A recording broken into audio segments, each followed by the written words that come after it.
ప్రపంచవ్యాప్తంగా టెక్నాలజీ దూసుకుపోతోంది. ఇప్పుడు ఎక్కడ విన్నా చూసినా మారుమోగుతున్న మాట ఒక్కటే ఏఐ. ఈ కృత్రిమ మేధ అనేక విప్లవాత్మక మార్పులకు నాంది పలుకుతోంది. అలాగే వేలాది మంది తమ ఉద్యోగాలను కోల్పోయి రోడ్డున పడేలా చేస్తోంది. 2022 సంవత్సరం నుండి టెక్ ఉద్యోగాలకు సవాలుగా మారిన ఏఐ 2025 సంవత్సరం నాటికి దాదాపు 60,000 మంది ఉద్యోగులను ఇండ్లకు పంపేసింది. ఉపాధి అవకాశాలు పెరుగుతాయి అనుకుంటే అందుకు భిన్నంగా ఉద్యోగాల కోతలు పెరుగుతున్నాయి. బడా కంపెనీలు కూడా వేల సంఖ్యలో ఉద్యోగులను తీసేస్తుంటే చాలా మంది భవిష్యత్తు ప్రశ్నార్థకంగా మారి తలపట్టుకుంటున్నారు. ఈ ఏడాది దాదాపు 61,000 ఉద్యోగాలకు కోత పడింది. 21వ శతాబ్దపు సాంకేతిక అద్భుతం ఏఐ.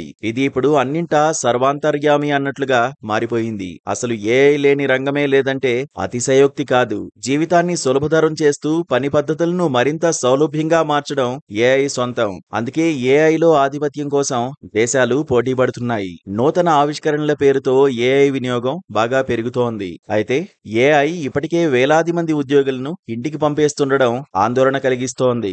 ఇప్పటి వరకు ప్రపంచవ్యాప్తంగా 130 కంపెనీల్లో దాదాపు 60,000 ఉద్యోగాలకు ఏఐ హెసరుపెట్టింది. ఏఐ టెక్నాలజీపై ఆధారపడిన బడా కంపెనీలన్నీ ఉద్యోగాలను పీకేస్తూ వేలాది మంది జీవితాలను ప్రశ్నార్థకంగా చేస్తున్నాయి. ఉద్యోగాలను సృష్టిస్తుందనుకున్న ఈ కృత్రిమ మేధ వారి కోతకు కారణమవుతూ అంతకంతకు కలవరాన్ని రేపుతోంది. గతంలో సీఈఓలు మాట్లాడుతూ కృత్రిమ మేధతో ఎవరి ఉద్యోగాలకు సమస్య రాబోదని చెప్పారు. కానీ ఇప్పుడు ఉన్న ఫలంగా లే ఆఫ్లు ప్రకటిస్తున్నారు. ప్రముఖ టెక్ దిగ్గజం ఐబీఎం 8,000 మంది ఉద్యోగాలకు ఉద్వాసన పలికింది. ఏకకాలంలో కారణాలేవీ చెప్పకుండా నోటీసులిచ్చి వారందరినీ ఇండ్లకు పంపేసింది. అంతేకాదు ఐబీఎం హెచ్ఆర్ విభాగాన్ని చాలా మటుకు ఏఐతో రీప్లేస్ చేసింది.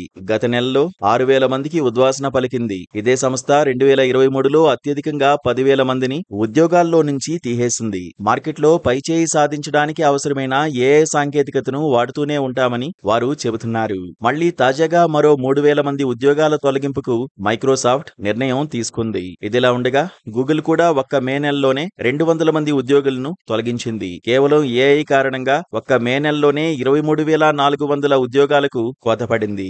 అమెజాన్ 2025 మే నెలలో 100 మంది ఉద్యోగాలకు ఉద్వాసన పలికింది. 2022 నుండి మొత్తంగా 27,000 మందిని తొలగించింది. ఇంటెల్ సంస్థ కూడా దాదాపు 21,000 మంది ఉద్యోగులను తొలగించేందుకు సిద్ధమైంది.